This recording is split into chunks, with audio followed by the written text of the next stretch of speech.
बेटी ने पिता से पूछा, पापा मैं अपने शरीर के कितने हिस्से को ढकूं और कितने हिस्से को खुला छोड़ दूं?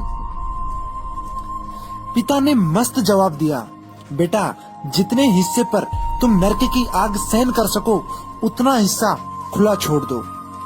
बेटी ने पूछा, ऐसा क्यों पापा? जवाब में पिता बोले, बेटी शरीर को ढकना जरूरी है। बेटी तुम्हें याद है श्री कृष्ण गोपियों के कपड़े चुरा लेते थे।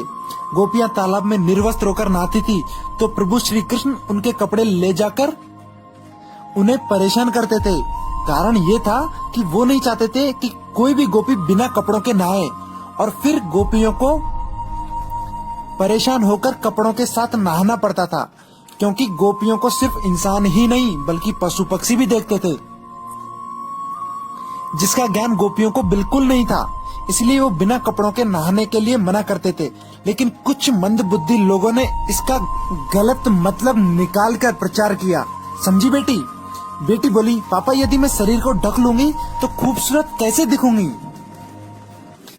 पिता खामोश रहकर सीधा ऑफिस चले गए और वहां से बेटी के लिए कीमती गिफ्ट भिजवाया।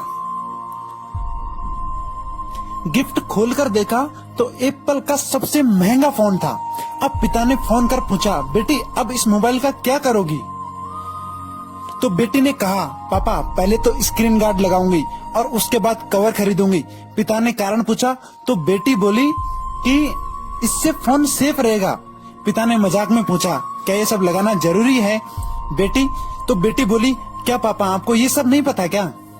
बहुत जरूरी है ये। तो पिता ने टेढ़ा सवाल पूछा कि एप्पल कंपनी के मालिक ने ये लगाने के लिए बोला है क्या? तो बेटी बोली, हाँ पापा बॉक्स के ऊपर ही लिखा हुआ है, वरना फोन पर स्क्रैच आ सकते हैं।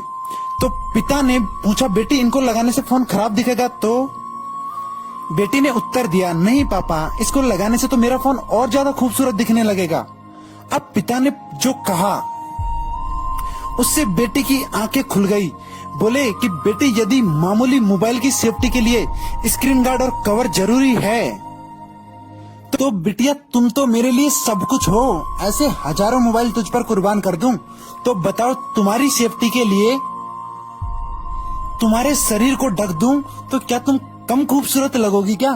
शरीर को खुला रखने से नहीं बल्कि ढकने से खूबसूरती बाहर आती है। और ये केवल लड़की पर नहीं बल्कि लड़के पर भी लागू होता है। बेटी कोई उत्तर नहीं दे पाई।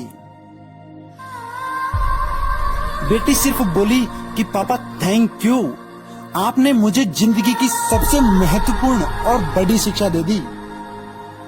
ऐसी शिक्षा स्कूल कॉलेज में नहीं बल्कि माता पिता से ही मिल सकती है।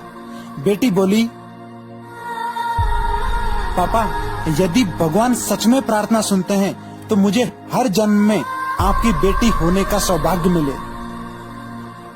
दोस्तों वीडियो पसंद आया हो तो प्लीज शेयर कर दीजिए और हमारे पेज को लाइक कर दीजिए। Thank you.